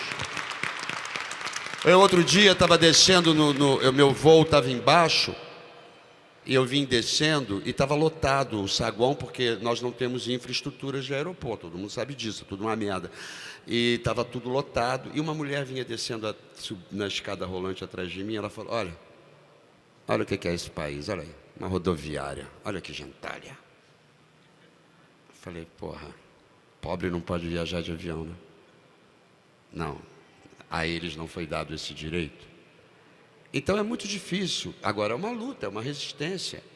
A inclusão tem que ser feita. Eu agora fiz uma peça sobre uma menina autista que quer ser cantora de ópera, que é a Alessandra Maestrini. Eu trabalhei com portadores de autismo e foi uma experiência maravilhosa, foi bárbaro. Eu trabalhei com uma cineasta autista para que ela nos explicasse como é que a coisa se processava dentro dela e como foi enriquecedor o processo. Tem que fazer, cara. A gente está aqui para botar a cara a tapa. Faça sem dinheiro. A primeira peça que eu fiz com o Caran, nós não tínhamos R$200. Falei assim, me preste teu casaco para eu fazer, por favor. Me preste teu paletó. E assim foi, um deu uma coisa, e foi a primeiro... Chamava-se, eu falei, a gente estava tão desgraçado, tão sem dinheiro, que eu botei, vamos botar um título louco, Falabella e Caran, finalmente juntos e finalmente ao vivo. Ninguém sabia quem era um, quem era outro. Mas funcionou, e tem que fazer. Fale sobre você. Você já viu agora um seriado deslumbrante do menino que tem paralisia cerebral? Chama-se Atypical? Não. Hein? Não. Mas é o outro, é do menino que tem paralisia. Ele tem mesmo paralisia cerebral. E ele fez um seriado. Ele tem paralisia cerebral e ele é gay. Quem diria que esse menino ia fazer um seriado? O seriado dele é lindo. É maravilhoso. Como é o nome do diabo do seriado? Expression. Expression. Enfim, é bárbaro. Special. Queria, para a última pergunta desse bloco, a gente vai se encaminhar para a parte final. Tinha uma pessoa que... Obrigado, a gente então. vai ter mais perguntas, assim, só para a gente poder seguir. Com quem está a pessoa? Depois, só para eu poder conduzir, que eu estou enxergando aqui, quem é só... Não, por favor. E aí depois a gente caminha para as próximas perguntas. Por favor. Boa noite, tudo bem? Prazer falar com vocês, Eduardo, Miguel, uma honra.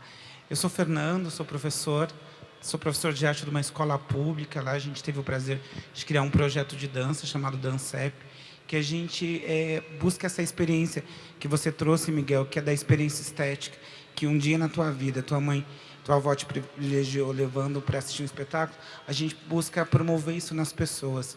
E é inevitável, como professor e como artista, não deixar de pensar nesses dois espaços.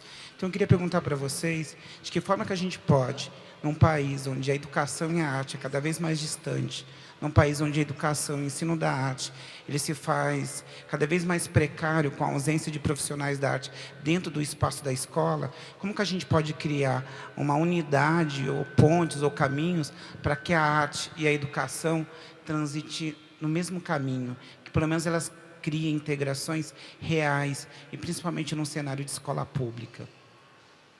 Eu acho que a arte é fundamental, né? Num qualquer processo de formação cognitiva, você pensar que a arte, um processo artístico está fora disso, é inconcebível, né? É inconcebível.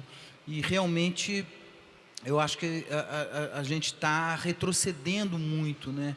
Recentemente agora, retrocedendo monstruosamente, infelizmente, é o que está acontecendo. E eu acho que a arte é fundamental para que as pessoas se formem, né? Uma criança que tem contato, que vê um espetáculo de teatro, vai assiste um filme, né? Quer dizer, eu acho que tem essa experiência da beleza, entendeu? Que é uma coisa extraordinária, assim, você ter contato com uma coisa que é o belo, que é o que poderia ser e não o que é a realidade, mas, né, essa coisa de você criar um acesso à imaginação, né? E as pessoas entenderem que esse acesso à imaginação é uma coisa tão fundamental quanto a saúde, a educação, né? É um direito fundamental de todo ser humano, né? E que só a arte pode dar esse acesso a esse processo da imaginação, de sair desse mundo, desse nosso mundinho coloquial, esse dia a dia, esse rame-rame que as pessoas vivem, e imaginar. Esse é que é o grande salto da existência qualitativa para as pessoas. Por isso que eu acho que a arte é fundamental e ela tem que estar associada intrinsecamente à educação. É porque eu acho que, de um modo geral, a grande maioria das crianças do Brasil tem como futuro um escombro, porque a elas tudo é negado. E a arte, exatamente, é um lugar onde tudo é possível. Você pode transformar a sua vida através da arte. Eu transformei a minha, conheço várias pessoas que transformaram muito mais. De que maneira ajudar? É possível ajudar. Por exemplo, vou dar um exemplo. O Gringo Cardia e a Marisa Hort, que são pessoas extremamente sérias e profissionais dedicados, tem um movimento lindo, chama-se Espetáculo. Se vocês quiserem, entrem na internet. Em vez de comprar um sapato, entendeu? Com um sapato, você ajuda uma criança a estudar teatro 1 ano, não só para ser ator. Eles formam contra-regas, eles formam iluminadores, eles formam profissionais de teatro. Eu tenho 4 afiliados no espetáculo. Eu conheço cada um. Eles vão para a escola, eles comem, nós vamos lá, fazemos palestras, eles, de repente, o mundo... Eu recebi uma coisa tão linda, um dos meus afiliados que trabalha, porque eles trabalham como estagiários nas nossas peças, e um deles me mandou uma coisa, ele já é profissional de iluminação, e ele contou que a primeira peça que ele entrou como estagiário foi Os Produtores. E ele falou: Miguel, você não sabe o que era para mim sair do morro e ir ensaiar com vocês. A Juliana Paz, o Vladimir Brista, o Miguel Falabella, E eu estava ali, eu era aceito. A gente sentava para comer todo mundo junto e eu ouvia vocês falando. E hoje em dia ele é um profissional de iluminação, ele está comigo na turnê da mentira. Eu não, a espetáculo mudou a vida desse garoto, que hoje em dia é um pai de família, é um homem com trabalho. Todos nós podemos ajudar, entendeu? Esse tênis paga o ano inteiro de um garoto no espetáculo, entendeu? Eu não preciso desse tênis, mas ele precisa ter um ano inteiro de estudo. Então, todo mundo pode ajudar se quiser. É porque a gente não tem esse hábito, não é? O brasileiro não tem o hábito de devolver à sociedade aquilo que ele recebeu. O americano tem. Todos os milionários fazem museus, fazem fundações, fazem... Aqui não, aqui é uma ganância, uma coisa horrorosa, é uma coisa feia, cafona, horrível.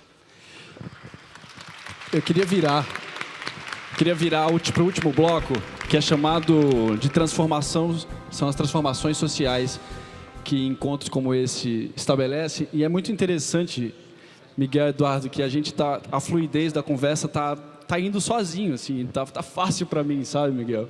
Mas eu queria entrar numa polêmica de uma forma bastante sincera e pacífica, no que é possível dentro desse assunto. Eu trabalho com isso, estudando as cadeias produtivas dentro da área de cultura e da geração de riqueza e renda, né? A gente representa mais de 4,5% do PIB brasileiro. Estamos falando de 219 bilhões de reais produzidos através da cultura, do entretenimento. Todas as indústrias no mundo inteiro, e eu queria muito destacar isso, e que vocês são pessoas ilustres, todas as indústrias têm subsídios. Todas as grandes, sem exceção, no mundo inteiro. A agrícola, e aí recortando a do café, a do açúcar, a farmacêutica. Todas as grandes indústrias que geram economia e receita tiveram apoio ou têm, inclusive guerra comercial no mundo inteiro se dá muito por isso, né? Os governos continuam, o governo americano, o governo europeu, disputando quem tem mais subsídio para poder deixar aquela economia forte. A minha pergunta para vocês é por que a cultura se tornou o demônio das últimas eleições, na medida em que a gente está falando de dados estatísticos feitos pela Fundação Getúlio Vargas, que provam que R$1 investido em cultura retorna R$1,59. Nós estamos falando de 60% de receita real. O Estado veste R$1, volta R$1,59 para a sociedade em emprego, renda, oportunidades. Acho que pela primeira vez nos últimos 20 anos, e sem dar necessariamente nome a alguém, a gente viveu uma dor muito profunda, né, Miguel? Acho que a gente vê uma dor, como eu posso falar, porque eu não sou petista, Sim, fique à vontade. Também não sou bolsominion, pelo amor de Deus. Eu acho que houve uma grande desilusão do nosso país, né, com a roubalheira do PT, foi realmente muito doloroso. Só que isso, como é um país sem educação, isso propiciou esta loucura. O que nós vivemos agora em Gramado foi muito grave. Nós fomos apedrejados com gelo, chamados de vagabundo. Eu sou vagabundo aonde, gente? A única coisa que eu fiz na minha vida foi trabalhar. Então, olha a loucura que nós estamos vivendo. É uma coisa cega.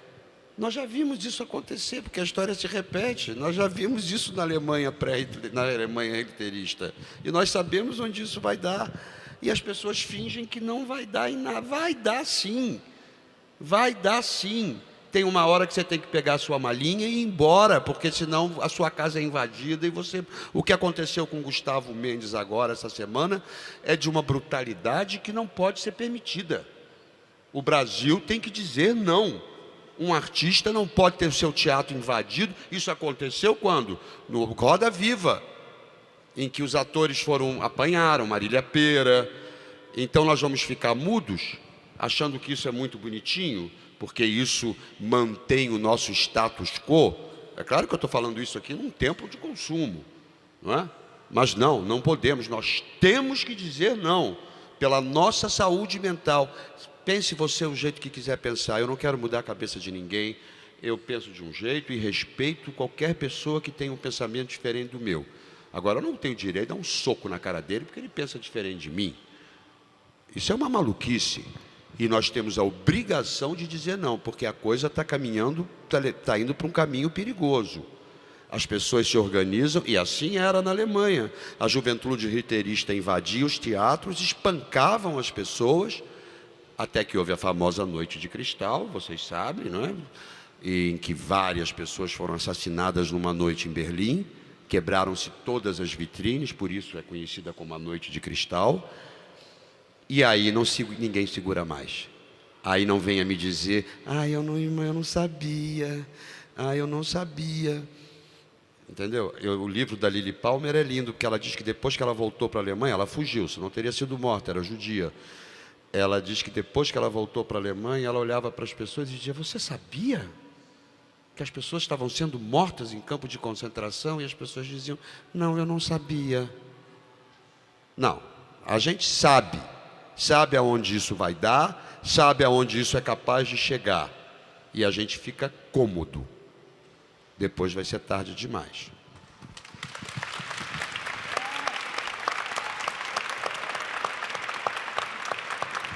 Eduardo, por que a cultura, né, velho? Não, eu acho que a cultura, evidentemente, ela é perseguida porque a cultura é um lugar de crítica, né, de discussão. Eu acho que... Agora, evidentemente é isso. Acho que é extremamente importante isso que o Miguel fala, porque... não se pode falar que esse homem está fazendo estelionato eleitoral. O ídolo dele é um dos piores torturadores da ditadura militar, né? o Ustra. Né? Então, dizer que não sabia quem era isso ou qual é o projeto que está por trás disso, e evidentemente que é um projeto que um dos primeiros focos de ataque deles, é claro que é a arte, é a cultura, é a educação. A gente está vendo isso, né? A gente tirando dinheiro da universidade, que é um lugar também de criação de pensamento, de ideias, de crítica, né? Então, realmente é uma situação bastante grave, né? E eu gostaria de dizer, né, por exemplo, a indústria do cinema no Brasil, ela gera mais dinheiro do que a indústria farmacêutica. E ninguém fala disso, assim, essa mentira de que nós, artistas, somos vagabundos que vivemos à custa do Estado. Isso é uma mentira. Isso é de um absurdo tão grande. É um nível de cretinice. Uma cretinice, e o mais louco é que as pessoas... Porque entra no site da Lei Rouanet, entra... Deixa o trabalho de digitar e procura, sei lá, N. Você vai lá ver quanto foi captado, quanto ele ganhou, quanto ela ganhou, quanto você ganhou, quantas meninas ganharam, quanto eu ganhei, quanto a Ingrid Guimarães ganhou, quanto ganhou cada músico, quanto custou cada parafuso, quanto custou... Mas as pessoas não querem saber. Elas ficam loucas e repetem um absurdo que elas vão sendo, né, massacradas, não têm poder crítico, porque não tem muita educação, não leem, né, então vão repetindo. O Falabella vai sair da Globo, disse que não vai repetir. Olha, fulana, você leu? E por aí vai. E isso é um exemplo. Agora, eu não tenho a menor importância, que é uma fofoca sem consequência. Agora, dizer que os artistas são vagabundos, isso é uma mentira. Eu estou dizendo a vocês, eu trabalho a minha vida inteira, eu nunca ganhei um centavo que não me fosse devido, entendeu? Nunca. E vou te dizer mais, quando eu faço espetáculos pequenos, como agora, que são 4 atores, eu não uso lei, porque eu tenho o poder de ter bilheteria, entendeu? Agora, com um espetáculo com 180 profissionais, como é que a gente paga? 180 profissionais com bilheteria, não paga. Não paga. E, além do mais, é mentira, ninguém está roubando nada do Estado. É renúncia fiscal. Até porque, se esse dinheiro fosse, não seria usado para nada, a gente sabe muito bem disso. Entendeu? É uma empresa que está nos patrocinando. Ninguém está pegando dinheiro de Brasília. Como aqui o Conversarte, que gera 250 empregos, que tem um patrocínio, que é importantíssimo. Esse encontro está sendo viabilizado através de incentivo e fomento à cultura. Você imagina, Miguel faz um espetáculo com 180 pessoas. Você imagina o movimento que gera, a economia que está se gerando aí, claro, circulando pelo país. Isso, arte é economia também, gera dinheiro, gera atividade econômica que é importantíssima para esse país. Esse país tem mais de 13 milhões de desempregados. Não, sabe o que eu acho mais grave de tudo? É que você ouve um Hitler, você até em algum momento entende. Porque o homem era louco, mas o homem tinha uma oralidade, né? O cara falava de uma maneira, de uma eloquência, uma subordinação impressionante. Agora o nosso, desculpe, pelo amor de Deus, o homem não consegue juntar duas frases. Porra. Eu queria entregar para vocês aqui, para a gente estar... Eu sei que tem que acabar às 10 da noite, então eu queria pedir... Você já fez, querido, não posso, tem muita gente pedindo. Eu queria pedir, vou passar para 2 perguntas, queria que vocês pudessem ser objetivos. Onde está o microfone? Está ali atrás já, primeiro aqui, e aí em seguida a gente vai fazer mais... Tá ali já, peraí, vamos lá, rapidinho. Rapidinho, por favor. Em primeiro lugar, né, quero agradecer por viver meio século e estar frente a frente com vocês. Sou fã e não tive a oportunidade de ser atriz porque as condições da vida eram bem difíceis, mas graças a Deus o universo é tão grato com a gente que eu tenho um genro maravilhoso que é ator, o Jeff Franco, e a minha filha, que não está aqui, mas já está chegando, a Tassiane Vieira, que é atriz e cantora. Então, tipo, meu desejo foi gerado e está aqui uma família que eu admiro muito vocês. Não são tão valorizados como merecem, porque ninguém sabe o que se passa atrás de uma vida de um ator, como tantos aqui, que estão, às vezes, chorando atrás do palco e entram sorrindo, deixando todo mundo feliz. Quando eu vejo minha filha atuando, meu genro atuando, eu penso, eu olho para aquele público maravilhoso e penso, vejo alguma crítica e eu não consigo falar, mas eu penso, não sabe o que eles passaram para chegar até aqui. Então, eu só tenho que dar parabéns para vocês, agradecer a Deus, ao universo, que dê chances para a vida de vocês, todos, dos pequenos a vocês que já estão lá em cima.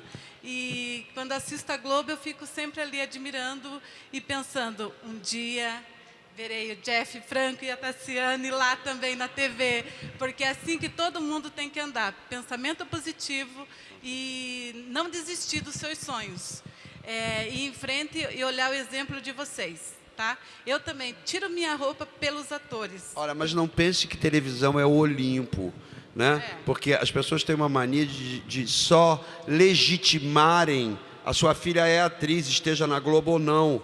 O seu genro é ator, esteja na Globo ou não. É verdade. Entendeu? Maravilhosa. Você não precisa... Ninguém precisa ser legitimado pela televisão. O que legitima o ator é o palco. Ator é no palco. É aqui que a gente aprende, é aqui que a gente melhora, é aqui que a gente se aprimora. E é isso que eles vão ser, sempre melhor. Próximo, rapidinho, por favor. Alô. Ali. Rapidinho, querido, por favor. Oi, meu nome é Gabriel, boa noite. Vou ser bem rápido. Eu toco uma escola de teatro junto com a Dani e a gente quer saber que o teatro sempre põe umas dificuldades. Falo que o teatro consegue colocar a gente para baixo e para cima ao mesmo tempo, né? E eu quero saber de vocês, qual foi a maior dificuldade que vocês tiveram quando vocês começaram roots, sem patrocínio, sem nada, e como vocês deram a volta por cima, deram aquele up para tá supimpa de novo. Eu sou da época de teatro de grupo, né? Então, eu tive um grupo durante muitos anos, o pessoal do Despertar, que é difícil, cara, porque né, eu tive a sorte de morar no Rio, de começar na zona sul do Rio, em que a gente era visto, então era mais fácil ser empregado, né? Havia um movimento, hoje em dia já tem bem menos, mas na minha época era muita efervescência. O Rio de Janeiro era o centro do país, os grupos todos surgiram, o Asdrubal trouxe trombone, o pessoal do cabaré, o pessoal do Despertar. Mas eu vim do tablado, eu aprendi com Maria Clara Machado, e a Maria Clara cada dia a gente fazia uma coisa. Um dia a gente era bilheteiro, um dia a gente era cortineiro, um dia a gente era contra-regra, um dia a gente varria o teatro, um dia a gente arrumava o camarim. Ela era genial, a Maria Clara. Ela dizia, aprenda a cuidar do espaço em que você vai viver. Eu fico doido. Eu paro... Outro dia tinha um garoto, juro a você, cara, eu entrei no teatro, o cara estava assim. Eu dei um tapa no pé dele. Você está botando o pé em cima da poltrona, cara? Você está maluco? Aí ele falou, desculpa, Falabella. Eu falei, não, aprenda. Você não é ator, cara? Como é que você está metendo o pé na poltrona? Sabe quanto custa uma poltrona? Estofar uma poltrona que está rasgada porque você está botando a pata em cima? Entendeu? Então, é isso, é que nós temos valores loucos, cara. Se vocês estão felizes fazendo teatro, claro que vocês em algum momento vão chegar em algum lugar. Tudo bem, quer ser rico? Escolha outra profissão. Porque é isso, é uma profissão que não tem segurança, não tem... eu vou ser um puta meta, é mais fácil, se você vai ser o melhor.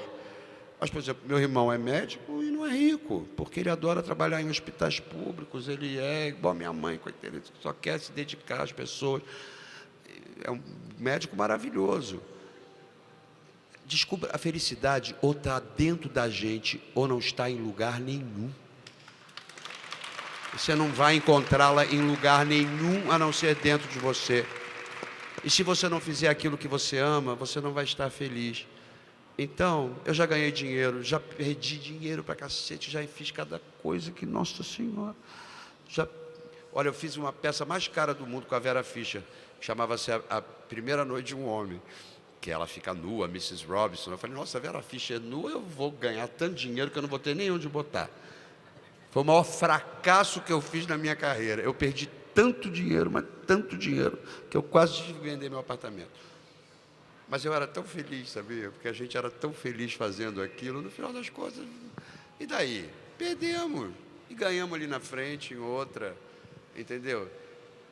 Eu sou feliz fazendo teatro, eu sou feliz vivendo no palco, eu sou feliz no camarim, eu não preciso de dinheiro para isso, entendeu? A gente come todo mundo junto. Se você visse o que é musical entre uma sessão e outra, os caterings não são bons.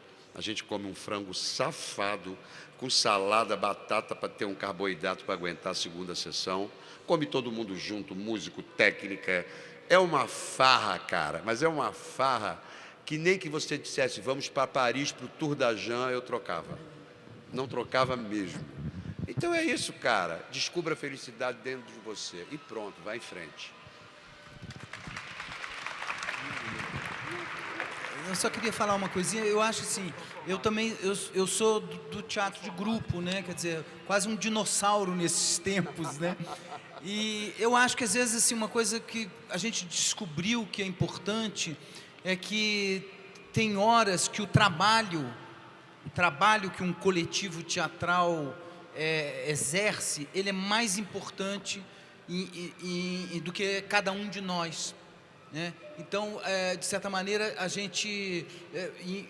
essa coisa do coletivo no teatro é sempre muito difícil, né? Você imagina, é um casamento, né? Você viver com uma família, com um grupo de pessoas, tem pessoas ali que eu convivo há mais de 30 anos, e é uma convivência diária mesmo, de viagem, esse tipo de coisa. E tem horas que você tem que ter essa percepção de que não, nesse momento, especialmente, o trabalho que a gente está desenvolvendo, o nosso projeto é mais importante do que eu.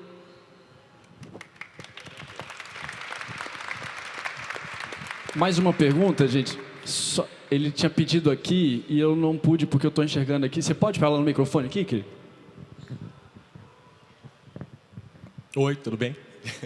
Eu sou o Bruno e a minha pergunta, já que o tema é sobre a transformação, a minha pergunta para vocês é quais os profissionais com que vocês trabalharam que transformaram a vida de vocês de verdade mesmo? Todo mundo que passa pela nossa vida transforma a gente um pouco, mas tem algumas pessoas que a gente tem a oportunidade e de fato mudam a gente e como elas mudaram, né? Não só se transformaram, mas como elas transformaram a vida de vocês. Eu já citei a Maria Clara, que foi fundamental, Maria Clara Machado, grande autora de Pluft, o Fantasminha, a maior autora infantil brasileira e mundial, porque ela é montada no mundo inteiro.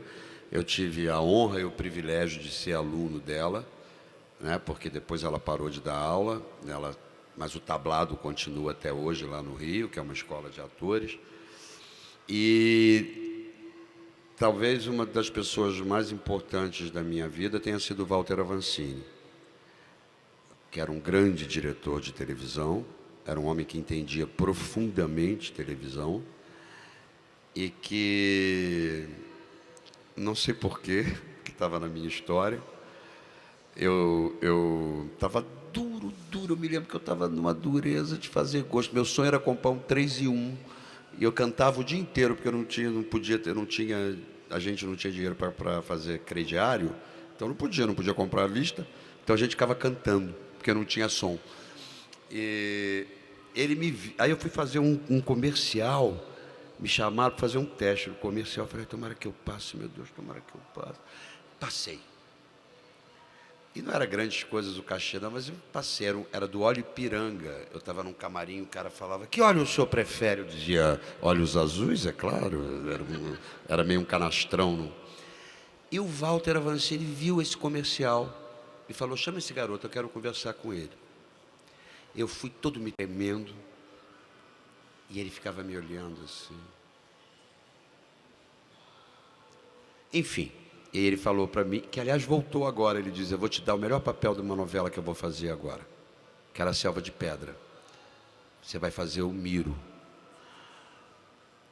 E aí, cara, esse cara era ele não era perverso, mas ele era de um rigor. Ele me fez repetir cenas 27 vezes. Tem uma cena famosa que eu acordava lembrando do meu pai que tinha me largado na estrada para morrer. E a sorte é que eu tinha um anjo do meu lado, que era o Tony Ramos, que é um homem que vai entrar direto, assim, né? Não vai ter nem fila para ele. Ele vai passar pelo lado, assim, vum, que é o colega mais gentil, mais generoso, mais... O Tony é uma coisa... E o Tony falava, calma, companheiro, calma. Eu dizia, eu não consigo chorar. Eu não consigo chorar. E ele dizia, eu quero lágrima. Eu quero lágrima. Aí eu dizia, me dá o cristal japonês para eu botar aqui. Ele dizia, tira, não pode. Eu quero lágrima. E eu dizia, eu não consigo chorar, Tony. Eu não consigo chorar. Ele, calma, companheiro, respira. Pensa na cena. Pensa no que você tem que fazer. Teve uma hora, depois de 18 vezes... que ele falou assim, vamos parar por hoje? Não está funcionando? Peço desculpas à técnica, aos colegas. Eu achei que eu tinha contratado um ator. Aí eu falei, Avancini, porra, pera. Ele falou, gravando!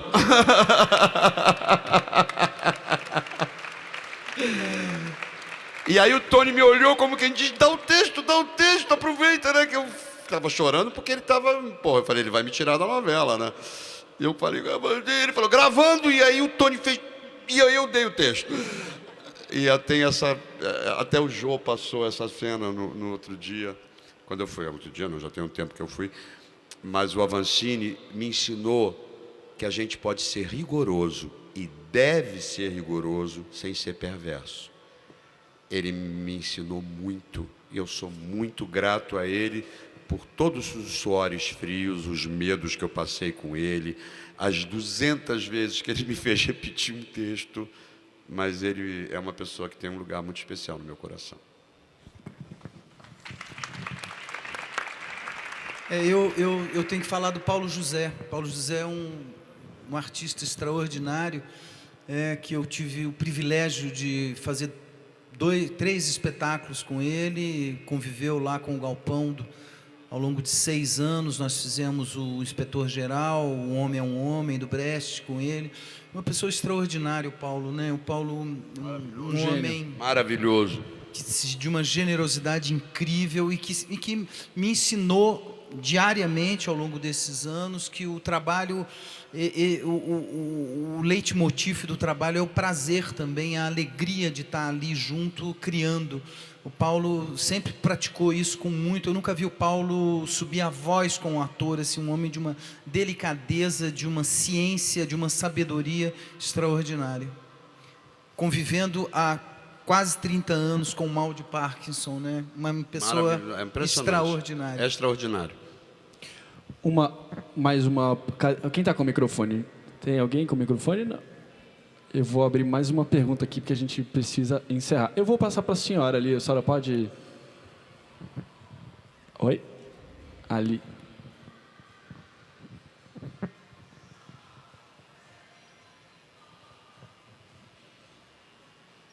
acho que eu vou representar algo muito diferente aqui. Vocês já estão vendo que eu não sou jovem e nem artista e não tenho grupo de teatro nenhum.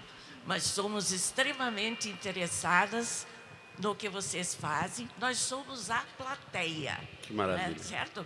Então, eu sei E merecem todos os aplausos.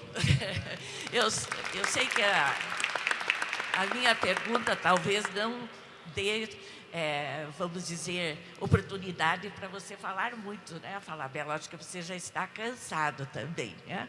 E nem é você, Eduardo. Mas é o seguinte, eu sou professora universitária, professora de literatura, a minha colega Ana Camati, e a gente, quando pode, assiste 3 peças de teatro num dia. Que maravilha. Não é? E o que eu queria falar com você é a questão do humor no teatro. E que sempre o dramaturgo tem aquela vontade de escrever tragédia, não é? E não escrever comédia. E o que é que você acha? Falando em Martins Pena, que Martins Pena tinha aquela grande frustração de não ter conseguido que João Caetano atuasse nas peças dele, né? Porque João Caetano só sabia fazer Otelo, e o Otelo baseado em Ducy, que era aquele melodrama mesmo, que levava o público a aplaudir intensamente, mas que não tinha nada a ver com Shakespeare. Não é? Mas eu pergunto a você, o teatro de Martins Pena influenciou o que vocês vieram a fazer? Eu escutei esses dias na televisão a Ingrid e a Heloísa Périssé falando sobre essas duplas em que um levanta a bola e o outro aproveita. É como você faz lá com a Marisa Hort, não é? E eu queria saber se o Martins Pena teve alguma influência nessa... O Martins Pena tem influência para todos nós, né? Porque talvez, ao lado do Arthur Azevedo, tenha sido o maior comediógrafo que nós tivemos, e ele é um autor seminal para a comédia. Eu acho que existe sempre um olhar, não é? Um olhar superior para a comédia, porque eles não chegam no coração do público como nós chegamos. A gente chega direto, a gente vai, a gente não tem. Eu estava até falando isso lá naquela entrevista, que eu não me lembro onde foi, que eu estava careca, estava fazendo N.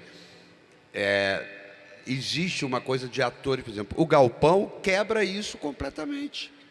Eles quebram, eles trazem um humor, um frescor, eles reinventam a peça e chegam em todas as camadas. Há atores que eu chamo de atores papais, que são aqueles atores, né, que... Uma vez o querido, grande ator, o Raul Cortez, eu vi uma cena impressionante. Ele estava realmente falando baixo no Rasga Coração. E um homem lá de trás gritou, fala mais alto! E ele falou, parou a peça e falou, que falta de sensibilidade. E o homem gritou, a sua! E é verdade, porra. O cara pagou, queria ouvir o texto. Então, essa coisa a comédia tem isso, ela rompe, né? Ela rompe com a quarta parede, às vezes. Se é possível, também você não pode esculhambar com tudo. Eu agora estou fazendo um boulevard, não pode romper a quarta parede. É muito preciso, é futebol de salão, é pá, pum, pá, pá, pum, pá, gol. Não é futebol de campo, é futebol de salão, é outro ritmo. Agora, o Martins Pena é um autor seminal, sempre será, não é? Porque está no nosso DNA literário. Por isso é muito importante recuperar a palavra, ensinar as pessoas, mostrar às pessoas quem somos nós, de onde nós viemos. Eu tenho um sonho de fazer isso na televisão, que seria um quadrinho, ainda não arrumei quem queira me encaixar. Mas eu tenho muita vontade de fazer isso, que é falar do nosso DNA literário, né? Porque os franceses fazem isso todo o tempo, as crianças francesas leem. Se você vai na FINAC em Paris, você fica passado, porque amamos a França, a história da França para crianças, porque não sei o quê, é um bom ufanismo, né? Você aprende a argumentar, aprende a falar. Então, eu acho que Martins sempre será uma referência para qualquer pessoa que queira escrever comédia ou não. Eduardo, quer falar alguma coisa? Não, eu acho que Miguel respondeu. Que ótimo. Gente, assim, o desejo da participação de todos é a prova do quanto foi prazeroso. Eu queria agradecer profundamente a aula que vocês deram. E eu queria propor a todos aqui que a gente pudesse, nesse momento, reconhecer o trabalho de um artista. Eu queria que vocês ficassem aqui e que todos pudessem levantar e aplaudir, porque fazer arte no Brasil é difícil pra caramba.